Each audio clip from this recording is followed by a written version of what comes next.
வணக்கம். இந்த பதிவு ஒரு பயிற்சி நோக்கத்துக்காக மட்டும் தான் கொடுக்கப்படுது. இதை ரெக்கமெண்டா எடுத்துட்டு பை, செல் பண்றதோ, இன்வெஸ்ட் பண்றதோ வேண்டாம். பயிற்சிக்கு மட்டும் பயன்படுத்துங்க. வாங்க வீடியோக்குள்ள போகலாம்.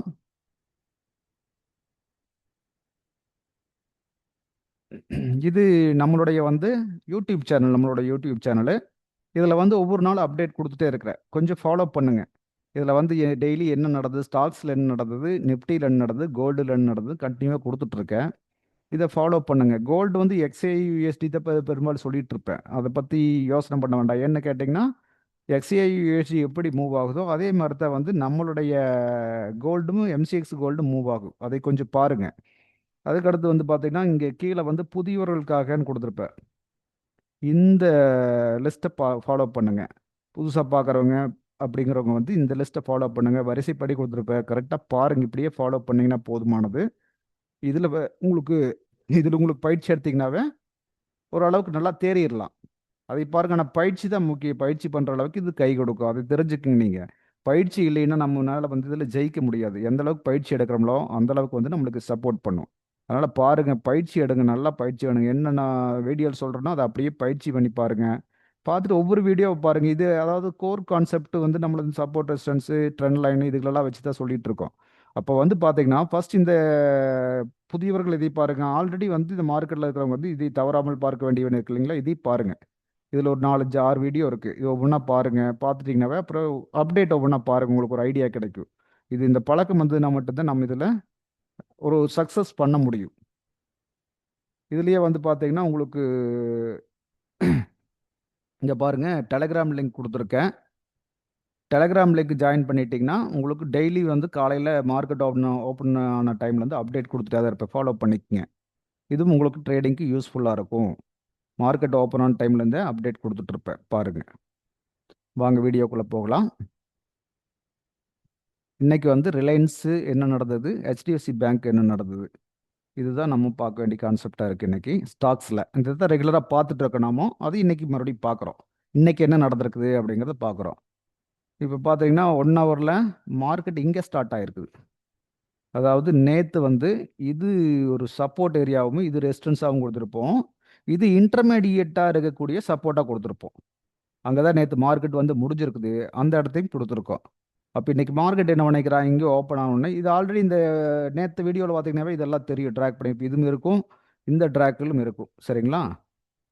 ஃபாலோ பண்ணுங்க. அப்போ மார்க்கெட் இங்கே ஓப்பன் ஆகி அப்படியே ரெசிஸ்டன்ஸ் வரைக்கும் எடுத்துகிட்டு போயிட்டான். கவனிச்சு பாருங்க. 1550, 45, 50 இந்த இடத்துல ஸ்டார்ட் ஆயிருக்கு. 45 ஸ்டார்ட் ஆகி கிட்டத்தட்ட 75, 30 பாயிண்ட் போயிருக்கு. ரிலையன்ஸ் ஒரு நல்ல மூவ்மெண்ட், 2% மூவ் ஆகிருக்குது. ரொம்ப நாளைக்கு பின்னாடி நடந்திருக்கு.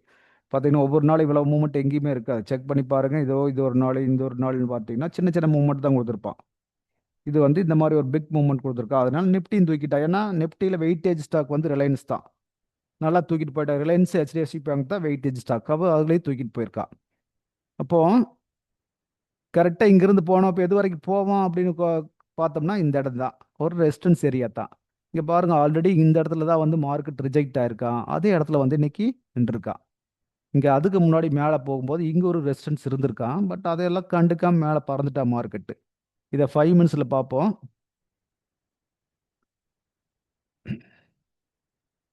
இதை 5 மினிட்ஸில் பார்த்தீங்கன்னா உங்களுக்கு என்ன ஐடியா கிடைக்குதுங்களா? ஐடியா கிடைக்குதா? பாருங்க. அழகாக இந்த ஏரியாக்குள்ளே தான் ஓப்பன் ஆகிருக்கான். ஒரு சின்ன சப்போர்ட் எடுத்திருக்கான். மார்க்கெட் கீழே வர்றதுக்கு வாய்ப்பு இல்லைன்னு இங்கே தெரியுது. மறுபடியும் மேலேயே மூவ் பண்ணுறான். அங்கேருந்து பிடிச்சிருந்தா அப்படியே மேலேயே கொண்டு போய் நிறுத்தி அப்படியே படியேறி இது வரைக்கும் ஒரே பறந்துட்டு இங்கேருந்து படியேற ஆரம்பிச்சிட்டான். கரெக்டாக ரெசிஸ்டன்ஸில் போய் நிறுத்திட்டு மார்க்கெட் கொஞ்சம் கரெக்ஷன் ஆகி அப்படி நின்றுருக்கான். நாளைக்கு என்ன நடக்கிறதுக்கு பாசிபிலிட்டி இருக்குது உனக்கு? நாளைக்கு என்ன நடக்கலாம்? ஏதாச்சும் ஐடியா இருக்குங்களா? 1 ஹவரில் விழுந்திருக்கு. இங்கே மார்க்கெட் க்ளோஸ் பண்ணியிருக்கான். சப்போஸ் நாளைக்கு மறுபடியும் ஒரு டைம் இந்த ரெசிஸ்டன்ஸுக்குள்ளே போயிட்டு கீழே வரலாம். கீழே வந்தானே எது வரைக்கும் வரலாம்? ஒரே நாளைக்கு இதே மாதிரி கீழே மேலேருந்து கீழெல்லாம் வருவான்னு எதிர்பார்க்காதீங்க. இன்றைக்கி மூவ்மெண்ட் கொடுத்துருக்கா, வந்துட்டான். நாளைக்கு சப்போஸ் இங்கே ஓப்பன் ஆகி அப்படியே கீழே வரலாம், அல்லது மேலே போயிட்டு கீழே வரலாம். கொஞ்சம் கேப் அப்பில் ஓப்பன் ஆனால் மேலே போயிட்டு கீழே வரக்கு பாசிபிலிட்டி இருக்குது. நாளைக்கு இவ்வளோ தூரம்லாம் வந்துட மாட்டான்.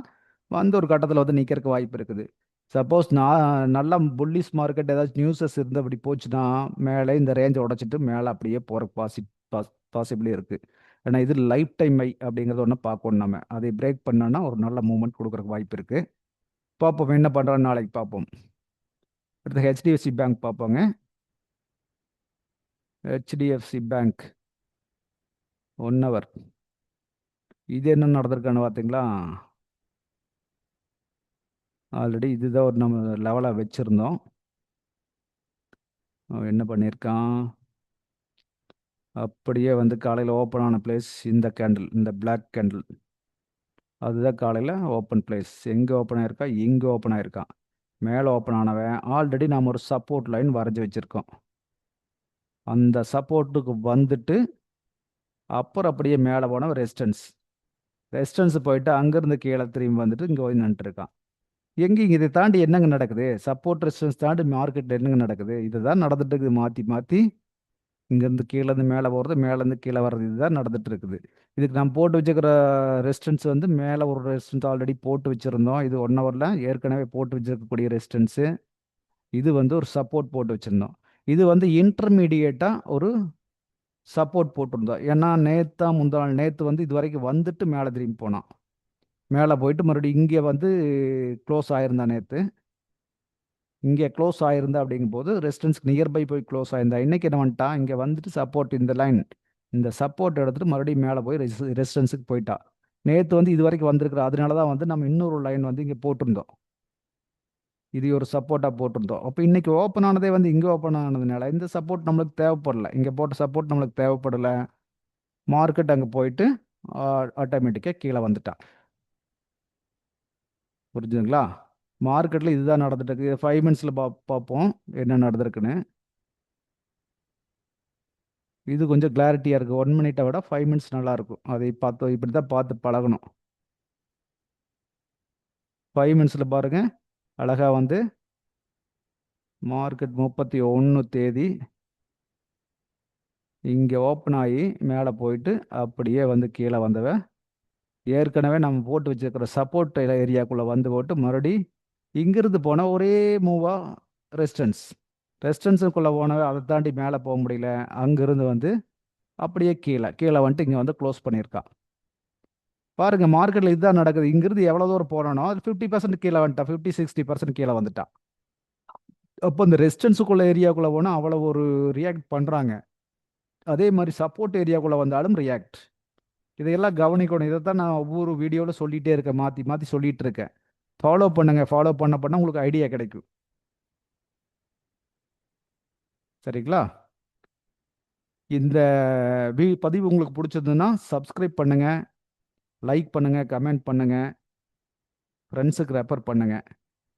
நன்றி, வணக்கம்.